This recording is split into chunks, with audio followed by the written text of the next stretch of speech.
Your pistol? Yeah, there's a very good chance it's running at maybe 60% of its true potential. And here's the part most people never think about. That limitation was not an accident. It was engineered that way. I changed exactly one thing on my own carry gun. Didn't pay a gunsmith.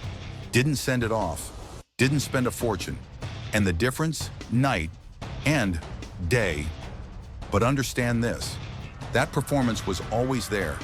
It was just buried under layers of corporate decision-making. Lawyers worried about lawsuits. Accountants shaving pennies. Engineers being told to play it safe. I've spent years watching major manufacturers deliberately restrain their own designs. Not because they can't build better guns, but because better sometimes means riskier, more expensive, harder to warranty. They'll use metal injection molding when a properly machined part would last longer. They'll add features marketed as safer. That can actually work against you in a real defensive encounter. And why does that happen? Simple. Lower warranty claims, lower production costs, happier shareholders. Today, I'm walking you through 17 modifications serious shooters actually use to unlock speed, reliability, and accuracy. That manufacturers knowingly left on the table. But I'm also going to tell you something just as important. Exactly how each one can damage your gun, void your warranty, or land you in serious legal trouble. Because let's be honest, the person determined to do something reckless, they're going to do it whether I explain it or not. But the guy who hears one of these tricks at the range, tries it blind, and doesn't understand the consequences, that's the person who gets hurt. So let's get into it. Modification 17, recoil spring tuning.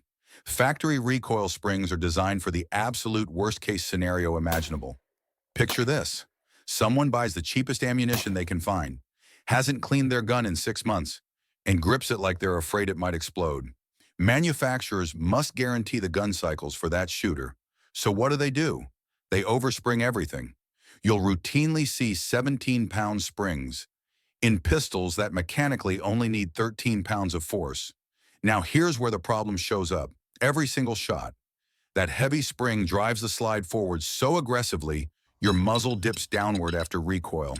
Your follow-up shots slow down. Your rhythm gets disrupted. Your sight tracking suffers. The modification itself? Pretty straightforward. Swap to a lighter recoil spring, typically in the 11 to 13 pound range. Suddenly, your sights stay flatter. That annoying dip largely disappears, and the gun starts feeling like a precision instrument instead of a stapler. But make no mistake, you are making a trade. You're giving up that runs-anything reliability margin. Dirty gun, weak ammo, poor grip. You may start seeing failures to cycle. This is a conscious choice competitive and professional shooters make. It is not automatically a defensive gun upgrade. Modification 16, slide rail lapping. Brand new pistols often feel stiff, sometimes gritty, sometimes downright rough.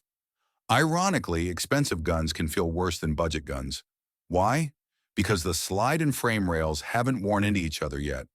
The manual usually says, go shoot 500 rounds to break it in. That's multiple range trips, and easily a couple $100s in ammunition.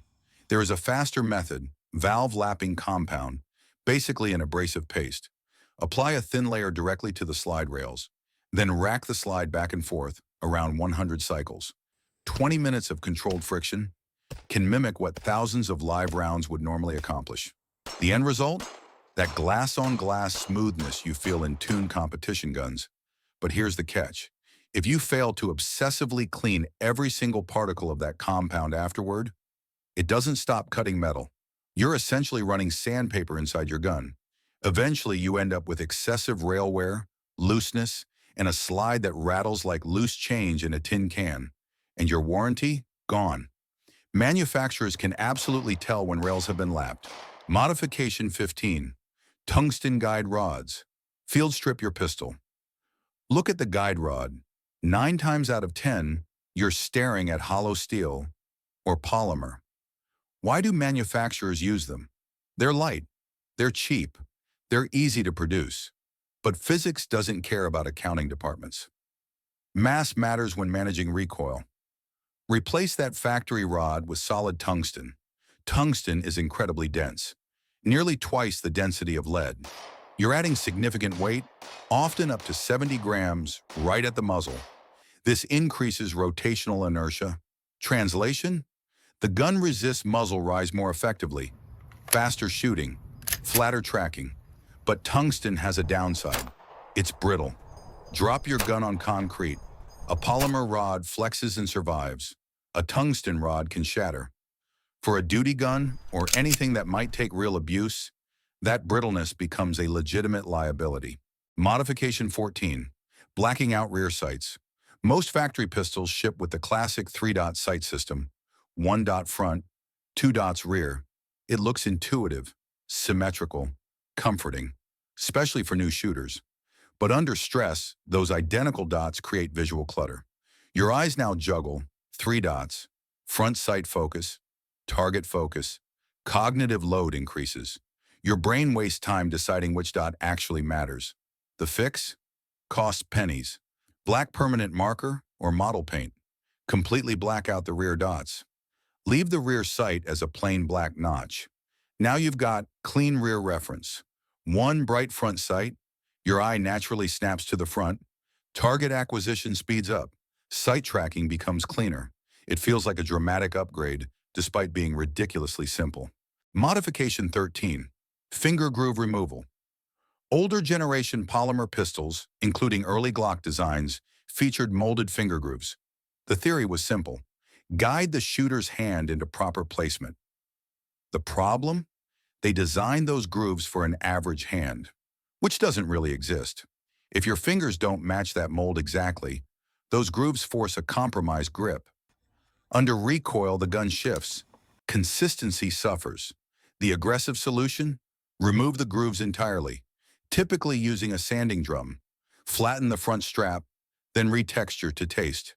Now the grip fits your hand, not some statistical abstraction. But this is extremely destructive work. Go too deep, and you can weaken the frame. Worst case? Compromise structural integrity near the magazine well. And of course, there is no undo button. Warranty? Resale? Forget it. Modification 12. Silicon carbide application. Traditional stippling melts texture into polymer. Works well for most shooters. But competition shooters chasing absolute grip security often step into silicon carbide territory. Marine epoxy applied to the grip surface. Industrial 60 grit silicon carbide sprinkled over the wet coating. Once cured, you've effectively bonded sandpaper to your gun. The grip becomes brutally effective. Sweat? Rain? Blood? Doesn't matter. That pistol is not moving. But the downsides are very real. It will shred clothing. Inside, the waistband carry becomes unpleasant at best, painful at worst. This modification firmly categorizes the pistol as a specialized competition tool. Factory support? Resale value? Essentially gone. Modification 11. The accelerator cut. Modern recoil control techniques often place the support hand thumb forward on the frame, applying downward pressure. Most factory frames are rounded and slick in that area. Not much to leverage.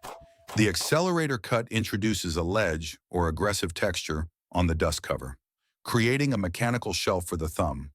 Now you can actively drive the gun flatter during rapid fire. The pistol behaves more like a race gun than a duty gun. But there's risk here. Manufacturers warn that excessive material removal can weaken the rail area. Grind too deep and you may compromise frame strength. This is one of those modifications where precision is everything. Modification 10. Trigger guard undercut. Ever finish a long-range day with a sore middle finger? Classic Glock knuckle. Caused by thick, squared trigger guards. The undercut removes material where the trigger guard meets the grip, allowing your hand to sit higher on the frame. Higher grip equals reduced bore axis relative to your wrist, reduced leverage, reduced muzzle flip, better recoil control, but remove too much material and you risk weakening the trigger guard itself. Unlikely failure? Yes. Impossible? No. Modification 9. Brass screw crown job. The crown is the final surface touching the bullet as it exits the barrel. Even microscopic damage here can destabilize projectiles. Professional gunsmiths use precision lathes. The garage version? A brass screw. Brass, being softer than barrel steel, acts as a gentle lapping tool. Spun with compound against the muzzle, it can rehabilitate minor crown damage, but it is inherently imprecise. Any wobble, any uneven pressure, and you may permanently worsen barrel geometry. This is absolutely not beginner territory. Modification 8, feed ramp mirroring. Reliability boils down to feeding dynamics. Factory ramps often display machining marks, microscopic ridges, minor friction points. Polishing to a mirror finish reduces resistance. Rounds glide more smoothly into the chamber. But here's the danger zone. If you round the upper edge of the feed ramp, you reduce case support. In higher pressure calibers like 10mm or 40 Smith & Wesson, that can lead to case bulging or catastrophic failure, what shooters bluntly call a kaboom.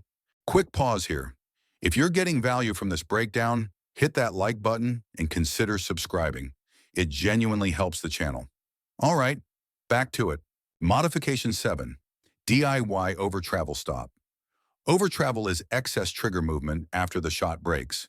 That wasted motion disturbs sights and delays reset. Aftermarket triggers often include stops. DIY solutions involve installing a set screw within the trigger mechanism. Properly tuned, you get a crisp break, minimal movement. Improperly tuned, failure to fire, light strikes, mechanical interference. Precision matters. Modification 6, safety plunger reshaping. The firing pin safety plunger is a common source of trigger grit. Factory plungers often have sharp edges. Careful reshaping and polishing can convert scraping friction into smoother rolling contact. But understand what you're modifying. A safety component. Any unintended discharge afterward, you are stepping into serious liability territory.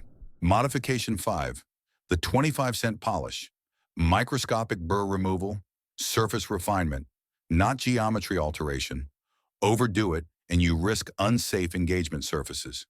Worst-case scenarios include drop fires or unintended burst behavior. This is strictly finesse work. Modification 4, loaded chamber indicator blockage. Performance gains versus legal, warranty, and safety implications. This one lives in a gray zone that varies heavily by jurisdiction. Modification 3, magazine disconnect neutralization. Removes mechanical friction, removes certain safety functions, can carry severe legal consequences depending on location. Modification 2, striker swap. Reduced mass, reduced lock time, improved shot consistency potential. Requires careful spring balancing, not plug-and-play experimentation. Modification 1, extractor protocol. Replacing MIM extractors with properly machined tool steel components.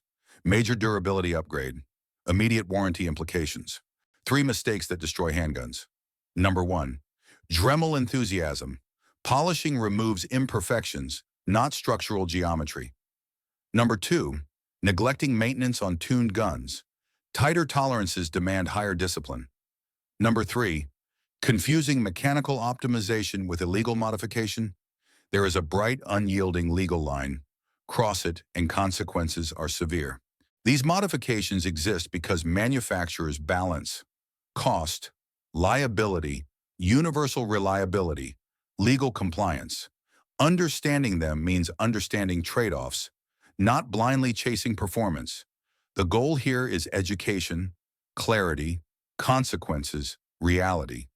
If you found this valuable, consider subscribing to The Armory.